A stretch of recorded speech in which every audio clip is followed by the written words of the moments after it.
माँ बोली दिहाड़ के मौके उत्ते पंजाब भर विच भरवीआं रैलियां कढियां गईआं ते माँ बोली का झंडा उच्चा करन दा अज़म किया गया। सब तो वड्डा इकट्ठ लाहौर विच पंजाब असैंबली के सामने होया, जिथे पंजाबी नाल प्यार करन वालियां खूब रंग जमाया।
इस मौके उत्ते रलत करन वालियां दा आखना सी कि पंजाबी नूं ओ मुकाम नहीं दिता गया जो इहदा हक सी।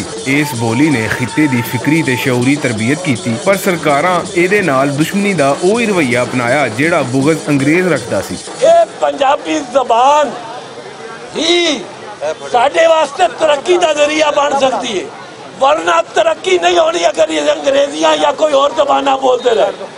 और अपनी ज़बान बोलांगे, उहदे सोचांगे, उहदे ख्वाब वेखांगे ते उहदे विच असीं तरक्की करांगे। और ये वक्त लंघदा जा रहा है, असीं पिछे रहंदे जा रहे हैं। हुण पंजाबियां नूं बोलना चाहिए, निकलना चाहिए। पंजाबी नूं पंजाबी दे तौर ते लागू नहीं किया गया, पंजाबी नूं ज़रिया तालीम नहीं बनाया गया। और इहदे वास्ते मैं समझना कि पंजाबी पढ़ाओ तहरीक ते तमाम उन्हां तंजीमां दी कोशिश ते काबिश काबिल कदर है जिन्ना इस तहरीक नूं अगे टोरिया और इहदे वास्ते काम किया। मैं समझना कि अज दे दिन इत्थे पंजाबी दानश्वरां, पंजाबी स्कालर, पंजाबी मुंडियां ते कुड़ियां दी मौजूदगी इस गल की अक्कासी करती है कि पंजाबियों च जज्बा बदरजा उत्तम मौजूद है कि अपनी ज़बान नूं ज़रिया तालीम बनाने वास्ते हर किस्म की कुर्बानी देने तैयार ने। असी 11 करोड़ आवाम कहने कि पाकिस्तान के जितने कॉलेज ते यूनिवर्सिटियां ते स्कूल ने इन्हां सारियां च पंजाबी प्रोफैसर उस्ताद लाए भी जान ते पंजाबी लाजमी पढ़ाई भी जाए। साडी डिमांड है सानू साडी मां बोली बोलन दिओ भाई, सानू साडे निसाब च शामिल करो, सारियां ज़बानां सिखो। इहदे च की आर्डर कौन है जिहड़ा इहनूं इंप्लीमेंट्स नहीं करता पिया कि स्कूलों पढ़ाई जाए। साडी मां बोली जबान जिहड़ी है असीं जिहड़ी अपनी छोटे लफ्ज़ां वड्डी गल कर सकते हैं। साडे बाबे पढ़ लो उहदे पैटर्न एंड रस्म के 16 वॉल्यूम पढ़न दी, या मैक्सम गोरमी दूसरे किसी को पढ़न मैक्सम गोरकी या किसी वड्डे स्कॉलरां नूं अपने बाबे पढ़ लो। इत्थों दी ओह ज़हन साजी जिहड़े पिछले 200 साल दी ज़हनां ते जंग लाए गए सन, वो जंग अज उतरिया है। और पहली बारी मैं वेख्या है कि वो जंग चंगी तरह खुरचिया गया है। खुरचिया भी क्यों ना जावे।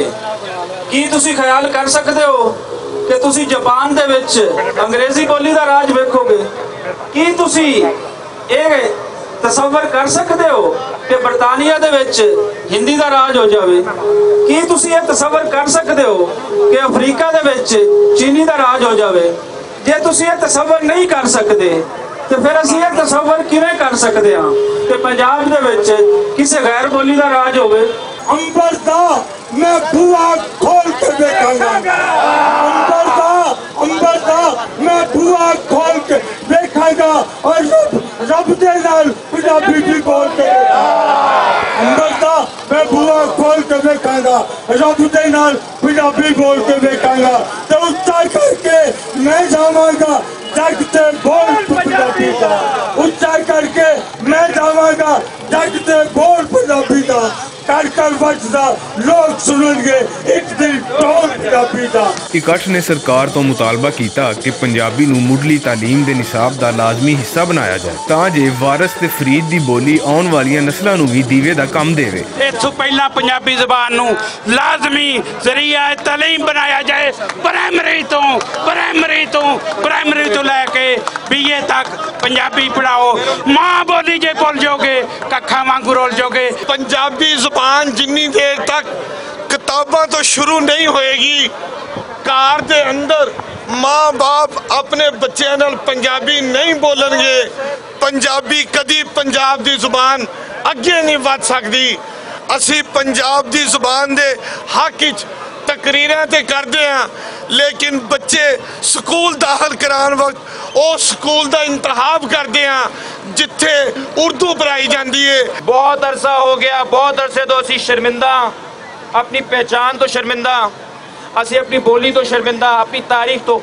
हुण मेरा ख्याल है वक्त आ चुका है कि पंजाबी जड़े ने वो फखर नाल कह कि असी पेंडू पुंड नहीं, असी पंजाबी हाँ, असी डट के कहते असी पंजाबी हाँ। पंजाबी जुबान का मुतालबा किसी जुबान के खिलाफ नहीं है जी। पंजाबी जुबान का मुतालबा, पंजाबी जुबान की मंग ये साडे अपने हकूक और अपने शऊर और अपनी अफादियत के हक दे विच ही है जी। किसी जुबान किसी सकाफत के कती तौर पर खराब नहीं है जी, ना असीं उन्हां दे किसी दे कोई खिलाफ हां। पंजाबी दोस्तों पढ़ाओ, पंजाबी बचाओ। पंजाबी एक तुहाडी पहचान है, पंजाबी नाल साडी आन शान है। पंजाब साडी जान है। पाकिस्तान जिंदाबाद, पंजाबी जिंदाबाद। कि यार डुगडुगी बजाइए शायद सारी पंजाब बोली नूं ये समझ आ जाए। हुण मैं डुगडुगी लैके निकलिया ते इंशाअल्लाह वट्टू साहब की हिमायत दे विच असीं मिल के ये डुगडुगी बजा के असीं पूरे पंजाब नूं जगावांगे कि माँ बोली दे उत्ते तवज्जो दिओ, इहनूं लिखाओ, इहनूं पढ़ाओ ते साडे स्कूलों दे विच इहनूं राइज करन वास्ते असीं ये अपील करन लगे हैं सारे मिल के कि यार इहदे उत्ते तवज्जो दिओ क्योंकि इहदी साडी तरक्की इस चीज़ दे विच। इस धरती मैनू मूँह दिता, इस आल ने मैं चुंझ खोली है। इस धरती मैनू मूँह दिता, इस आल ने मैं चुंझ खोली है।